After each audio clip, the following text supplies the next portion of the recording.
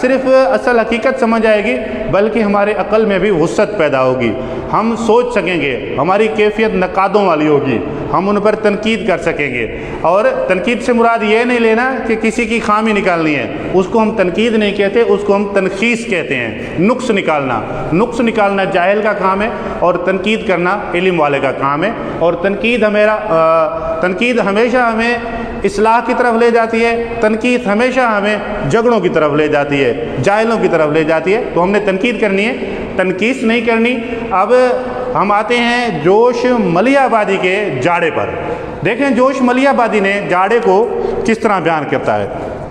وہ کہتا ہے، جوش ملیح آبادی کہتا ہے کہ بھئی آہا جاڑا، چمپئی شربتی گلابی جاڑا، کندن سی دمکتی انگیٹھیوں کا گلزار، لچکے پٹھے کی رضائیوں میں لپٹا ہوا دلدار، دل کا سرور، آنکھوں کا نور، دھندلکے کا راگ، چٹپٹے کا سہاگ، زلیخا کا خواب، یوسف کا شباب، اور صبح کو سونے کا جال، رات کو چاندی کا تھال، قصیر النہار، طویل اللیل، تنگ آستین، دراز گیسو، موتی کی آب، موتیے کی آوز، رگوں میں چٹکیاں لیتی سردی، چہروں پر انگڑائیاں لیتی سرخی، مہکتے لحافوں کی نیند، چٹکتے انگاروں کا ناچ،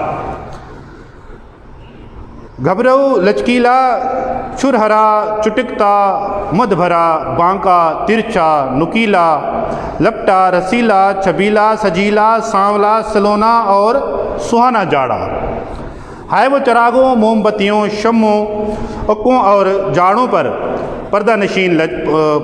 کی پردہ نشین لجائی اور بامروت ٹھنڈی ٹھنڈی روشنی، ایسی روشنی جو اپنے جھکی ہوئی نظروں سے در و دیوار کو تو جگر جگر کر دے، مگر کیا مجال کے نداسی آنکھوں میں چبھے۔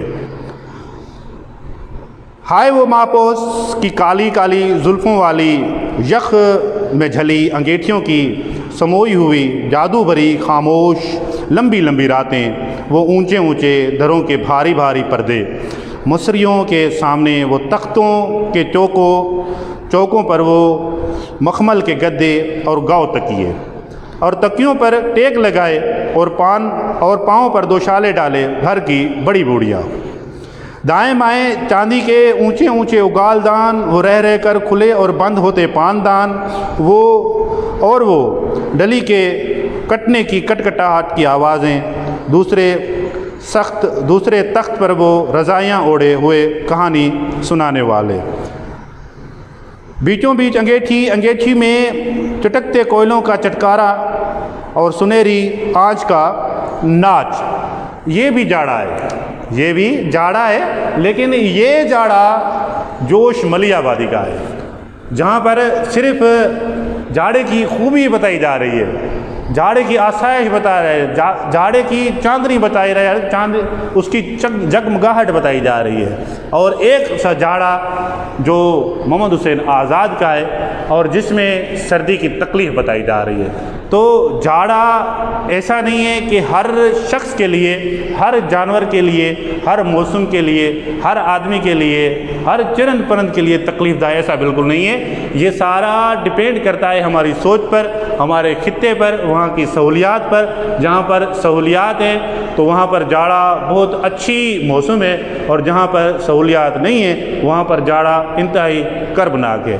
تو اس جاڑے کے ساتھ آج کا ہم لیسن وائنڈ اپ کرتے ہیں، اور انشاءاللہ دوسرے لیسن کے ساتھ پھر حاضر ہوں گے۔ تب تک کے لیے اللہ حافظ۔